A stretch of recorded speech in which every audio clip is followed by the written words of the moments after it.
हस्य ज्ञानाञ्जनशलाकया चक्षुरुन्मिलितं येन तस्मै श्रीगुरवे नमः। हे कृष्ण करुणा सिंधु दीनबंधो जगत्पते गोपेश गोपिका कांत राधाकांत नमस्तुते। वाञ्छाकल्पतरुभ्यश्च कृपा सिन्धुभ्यैव च पतितानां पावनेभ्यो वैष्णवेभ्यो नमो नमः। जय श्री कृष्ण चैतन्य प्रभो नित्यानंद श्री अद्वैत गदाधर श्रीवासादि गौर भक्तवृंद। हरे कृष्णा कृष्णा कृष्णा हरे हरे, हरे राम राम राम।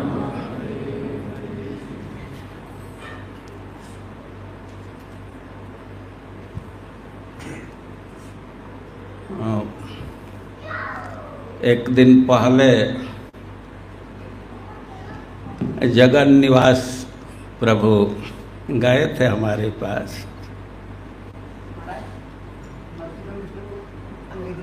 हाँ तो ठीक है, अच्छा होगा।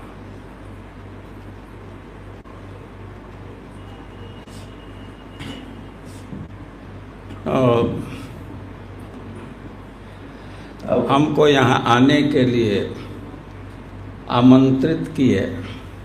One day ago, Jagan Nivas Prabhu approached me and invited me to come to this program. और हमको क्या बोलना है यह अभी बतलाए। And he also spoke to me about the topic on which I have to say. जो चीज़ है हमको बोलने को कहे तो मैं तो मना कर दिया कि हमको ज्ञान ही नहीं है। And the topic he gave me, I refused to him by saying I can't speak on this topic. I don't have any knowledge on this topic. हमको ये कह रहे थे कि संन्यास तत्व के विषय में बोलिएगा। He was asking me to speak on sannyas tattva. हमको कुछ ज्ञान है नहीं। I have no knowledge on this topic. मैं मना कर दिया। So I refused. लेकिन बाद में विचार किया कि जो जानकारी है उसको बोल देना चाहिए। But then later I thought that whatever I know on this topic, I should speak. आप लोग संन्यास शब्द से परिचित हैं। You all are familiar with the word sannyas.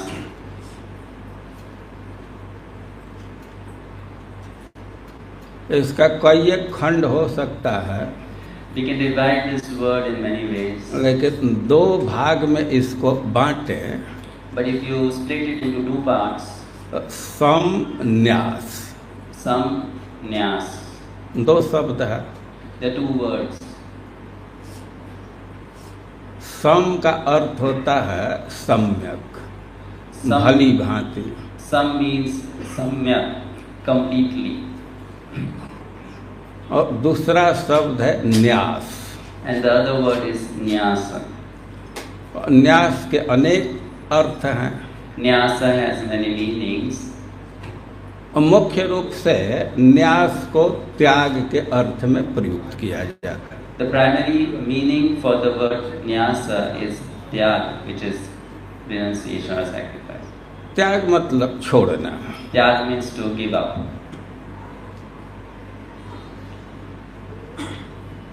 और संन्यास छोड़ने के अर्थ में है। So sannyas means to give up. संसार का त्याग करते हैं और संन्यास ग्रहण करते हैं। To give up material existence and accept sannyas. लेकिन संन्यास का जो न्यास शब्द है तो दूसरे अर्थ में भी प्रयुक्त होता है। But in this word sannyas, the word nyas can also have other meanings. न्यास मतलब रखना। Nyas means to keep. खूब अच्छा से उसको रखना, to keep properly, in proper way। To keep it properly. और हम अपने जीवन को सही स्थान पर नियुक्त करते हैं, रखते हैं, तो उसको संन्यास कहा जाएगा। When we keep our life in the most appropriate place or engage in the most appropriate place. न्यास रखने के अर्थ में प्रचलन में है। So this is quite famous. और कई एक जगह न्यास धरोहर के अर्थ में प्रयुक्त होता है, कहीं रखा गया सुरक्षित, और उसको न्यास कहते हैं। So in many places it means that it has been kept in your protection, so it's called nyas. दोनों अर्थ है संन्यास शब्द में सन्निहित है। So both these meanings are included in the name or in the word sannyas. संसार के दृष्टि से विचार करें तो संन्यास पूरा पूरा त्याग के अर्थ में आता है।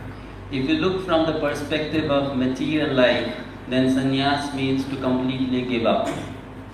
यहाँ तक इसका अर्थ ग्रहण किया जाता है कि इसको सामाजिक मृत्यु, सोशल डेथ ही करार दिया जाता है।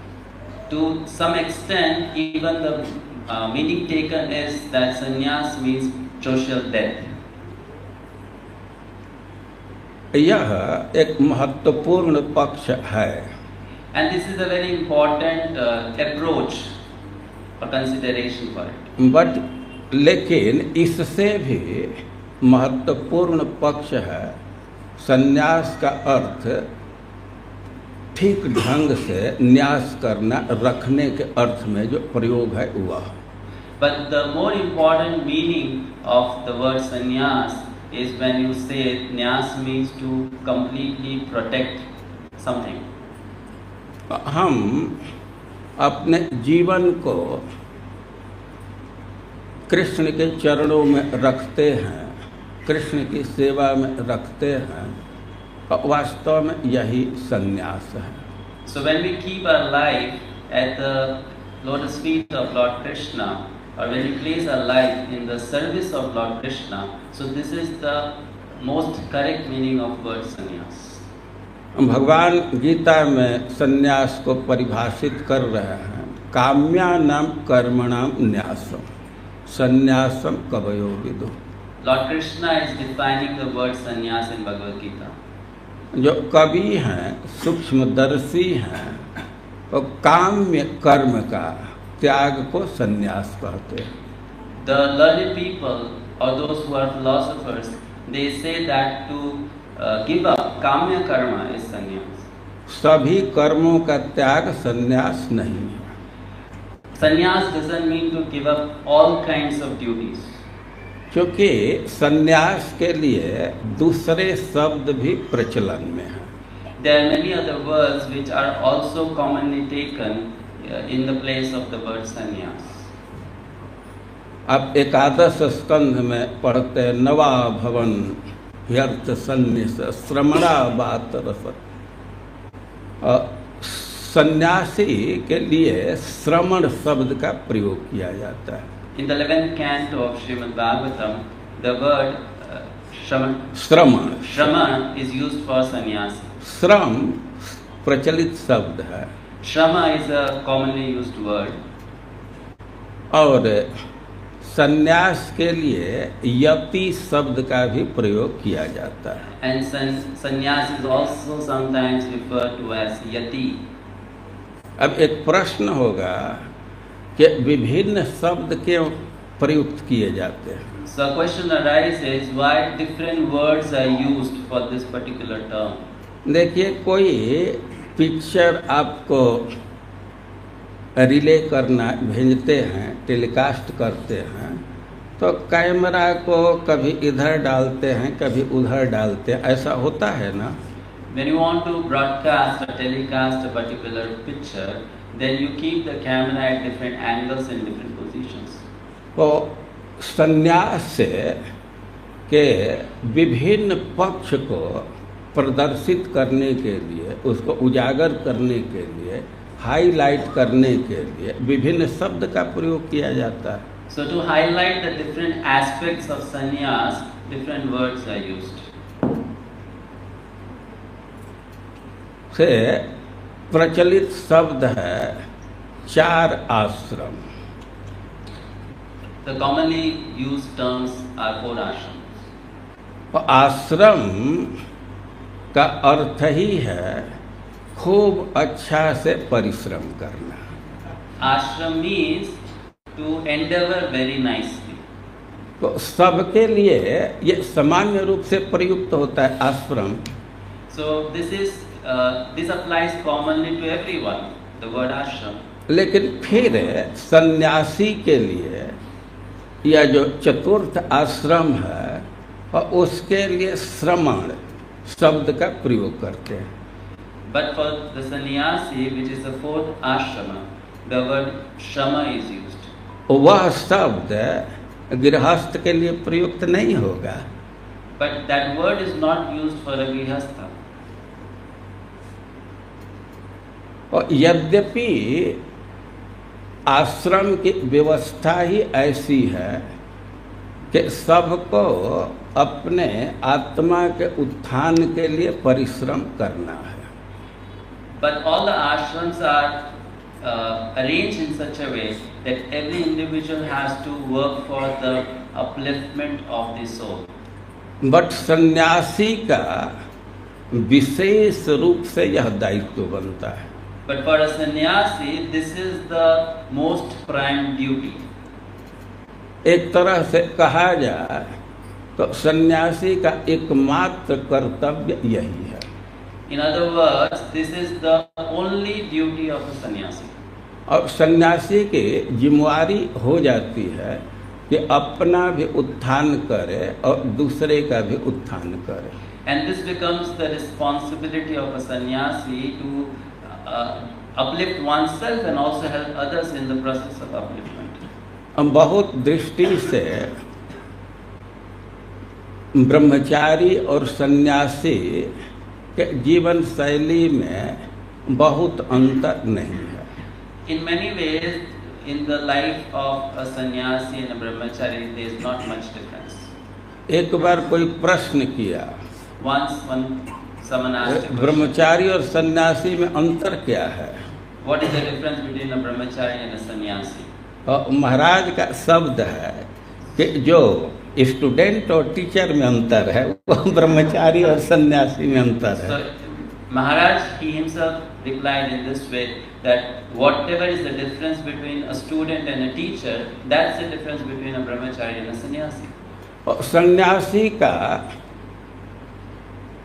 एकमात्र कर्तव्य है अपने आत्मा के उत्थान के लिए परिश्रम करना. So this is the prime duty and only duty of a sannyasi, to work or endeavor for the benefit of the soul.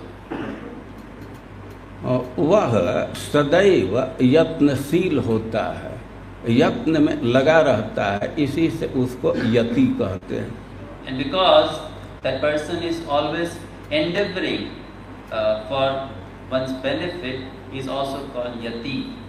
तो अपने को वह ठीक स्थान पर ठीक ढंग से रखा है और इसलिए उसको सन्यासी कहा जाता है. And because he is keeping himself in the right place, in the right manner, he is also called a sannyasi. और ठीक से रखने का कुछ व्यवहारिक पक्ष है. And to keep it in the proper way, there is a practical consideration.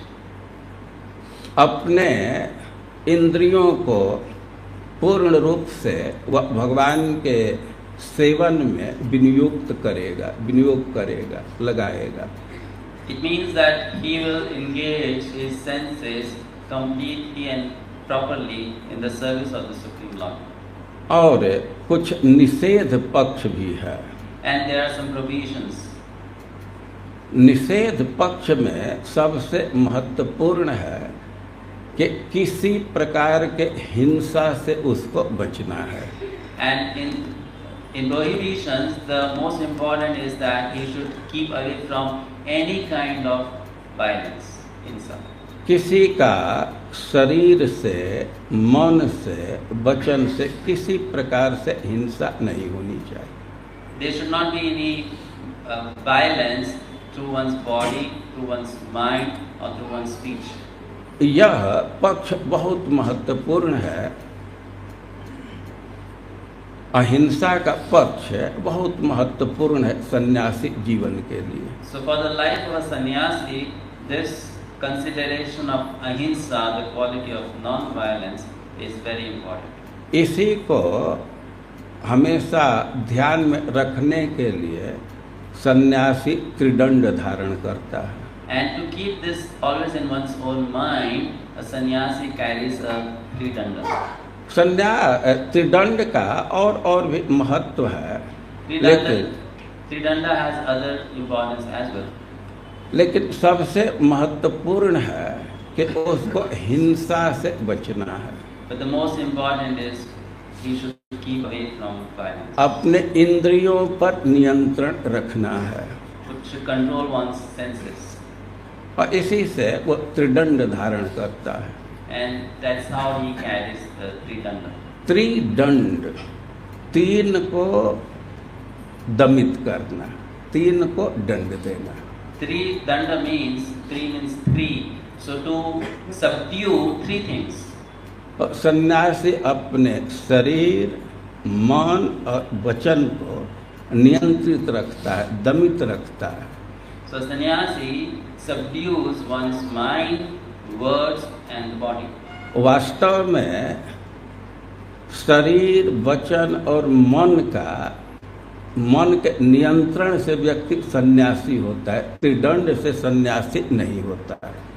So actually a sannyasi is someone who has subdued the mind, the body and the words, not someone who is just carrying the tridanda. और सन्यासी के लिए यति शब्द का प्रयोग किया जाता है। For the sannyasi, the word yati is also used.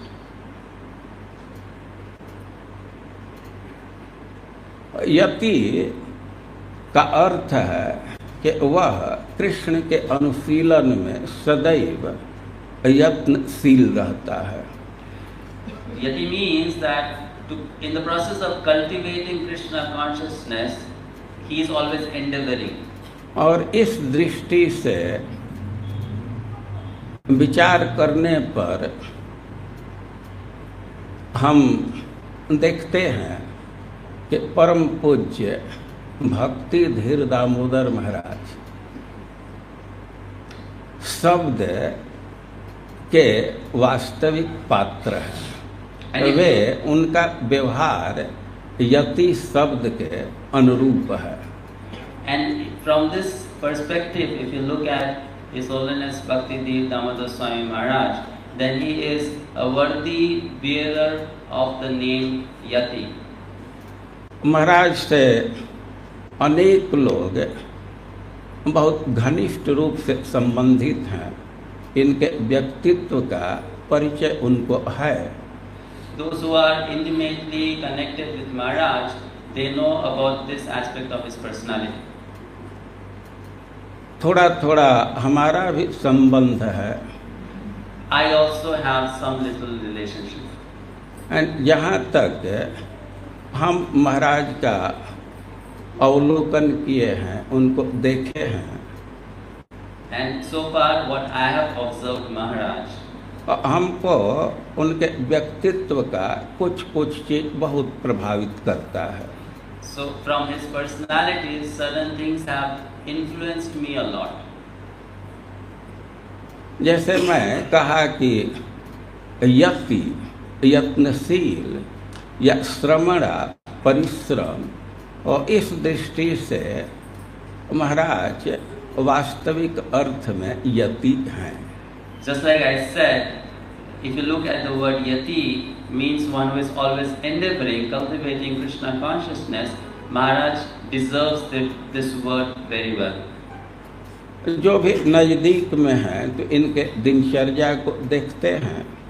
Whoever closely serves him and observes his daily routine, कितना जल्दी जग जाते हैं he wakes up very early in the morning और दिन भर कुछ न कुछ करते रहते हैं. and whole day is busy doing something or else.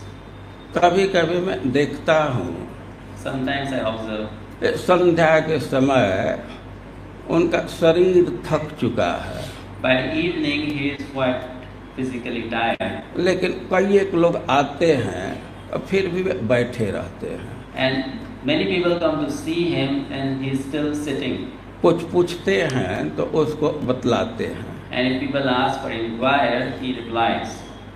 और अपने मन को शास्त्र के अनुशीलन में लगाए हैं.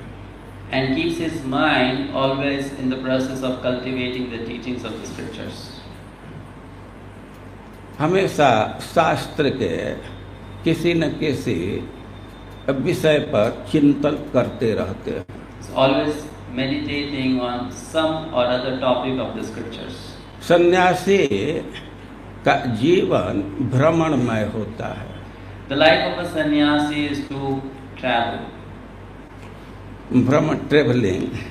और ऐसा माना जाता है कि कोई विरक्त घूमता रहता है तो वह पवित्र रहता है.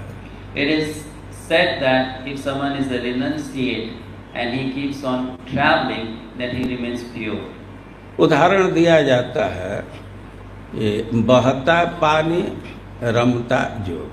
Example is given of a flowing river. The water that flows remains pure. Similarly, जो जिस पानी में धारा है बह रहा है तो उसको शुद्ध माना जाता है. the water which has current or the flow is considered pure water. और महाराज घूमते रहते हैं. So Maharaj is also always traveling. लेकिन सन्यासी को घूमने की व्यवस्था है, उनको निर्देश है कि सन्यासी को घूमना चाहिए, लेकिन हमेशा केवल घूमते ही नहीं रहना चाहिए. Yes, it is true that a sannyasi is given the instruction to travel around, but it doesn't mean that a sannyasi should only travel around. एक अनुपात निर्धारित किया गया है.